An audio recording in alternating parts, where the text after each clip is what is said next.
में निंदा किसी की भी नहीं करनी चाहिए। निंदनीय यदि कुछ है तो अपने दोष अपने पाप हैं। मनुष्य ठीक ठीक ठिकाने से अपने दोष देखने लगे तो शायद ही किसी के दोष दिखें और शायद ही अपने से ज़्यादा दोष किसी के दिखें। भीतर दोष खुद को ही दिखते हैं। संत को पराया दोष तो दिखता ही नहीं और अपना जरा सा दोष बहुत बड़ा दिखता है। सास हो तो अपने दोषों की निंदा करनी चाहिए।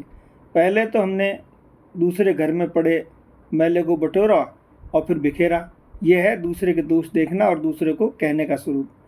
दोषों की चर्चा करने वाला दोषों का वितरण करता है। जिस चीज़ का हम बार बार चिंतन करते हैं, चर्चा करेंगे, वह हमारे अंदर आ जाता है। आगे का जीवन पापमय हो जाता है। दोष देखने की यदि आदत पड़ गई तो उसकी आंखें दोषमयी हो जाती। ऐसा मनुष्य संत और भगवान में भी दोष देखता है। ऐसे मनुष्य द्वेष करने लगते हैं। सुधार का ठेका भगवान पर छोड़ देना चाहिए।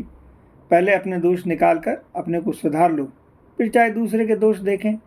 दूसरे के दोषों को दूर करना हो तो उसके दोषों का बखान मत करो, उससे प्यार करो, उसके गुण ढूंढो और गुणों की सच्ची तारीफ करो तो वह समझ जाएगा कि यह मेरा है। तब फिर उसे एकांत में प्यार से समझाओ। हृदय का परिवर्तन होता है सद्भाव से, सेवा से, दंड से नहीं।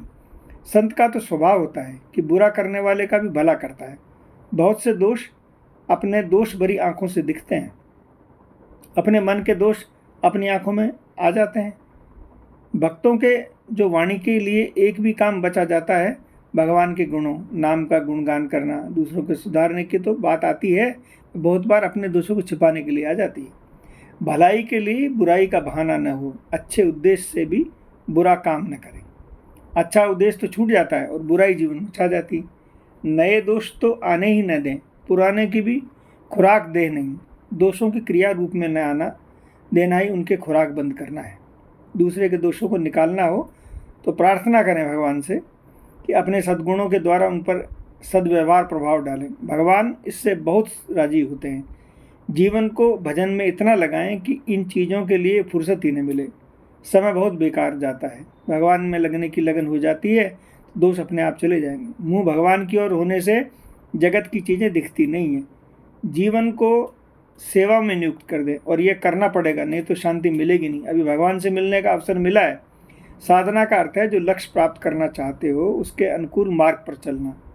मार्ग सबके लिए एक नहीं होता। रुचि, अधिकार सबके लिए अलग अलग होते हैं। ये सत्य है। बहुत सी बातें एक साथ सुनने में मतभ्रम होता है। क्या करें? वास्तव में सबका सामंजस्य करना है।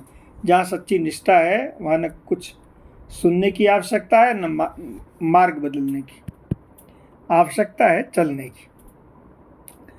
समन्वय इस तरह से कर सकते हैं कि बहुत सी बातों से अलग अलग नाम से एक ही साधना बताया जाता है। वह साधन है मन, वाणी, इंद्रियों को भगवान में लगाए रखना और इनका निग्रह करना।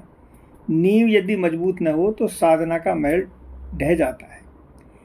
हिंसा के 3 प्रकार हैं, करें, कराएं या अनुमोदन करें। यही बात सब पापों के लिए। निरंतर सावधान रहें कि मन, वाणी और शरीर से किसी का भला करने का मौका ढूंढना मनुष्य का यह दुर्भाग्य है कि वह दूसरे के दुख से जरा सा भी सुख का अनुभव करता है। साधक में तो यह होता ही नहीं। अच्छे मनुष्यों में भी नहीं होना चाहिए।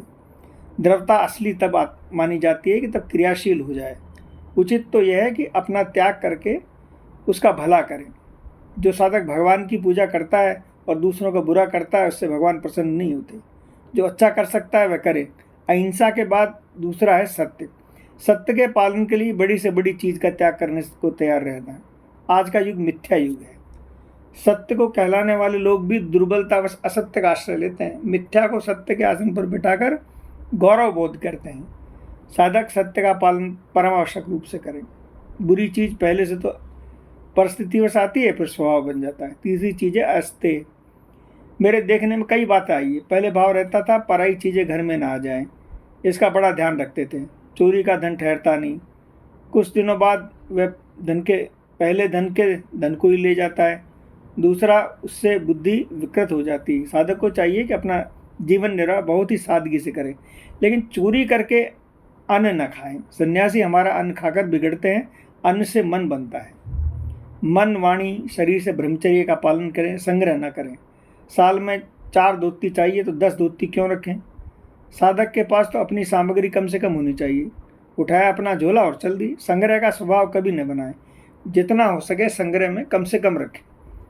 भगवत विश्वास तो संग्रह होता ही नहीं। संग्रह साधक के लिए बड़ा विघ्न है। पहले तो बटोरने की और फिर रक्षा करो। ये 5 बातें साधना में नींव हैं। नियम है, शौच शुद्धि 2 तरह की होती है, बाहर की और अंदर की। अशुद्ध अवस्था में प्रेत आदि आने का डर रहता है। बाहर की शुद्धि जल, मिट्टी, गोबर, गोमूत्र होती से। दूसरी चीज़ है संतोष, सबसे बड़ा सुख प्राप्त करना। संतोष करो, जैसे भगवान रखना चाहते हैं उसी में संतोष करो। इससे मन भजन में लगने लगता है। तीसरा है तप, साधन के लिए कष्ट सहना। बिना कष्ट से संसार में कोई काम नहीं होता। तपस्वी शरीर और मन वश में रहता है। बीमारी को तप मान लें तो दुख नहीं होता है। तितिक्षा के बिना साधक आगे नहीं बढ़ता। चौथा है स्वाध्याय, अच्छे ग्रंथों का अध्ययन और नाम का जप। 5वां नियम है शरणागत हो जाए। इसे मन में वश में हो जाएगा, फिर भगवान जिम्मा ले लेते हैं। ये सबको करना है, फिर आगे का रास्ता भगवान अपने आप तय कर देंगे। सुनी हुई बातें जीवन में उतारने की चेष्टा करिए। जय जय श्री राधे, निताई गौर, हरि बोल। ये पूज्य हनुमान प्रसाद जी पोद्दार महाराज के कहे हुए वचन हैं सत्संग प्रसाद पुस्तक से।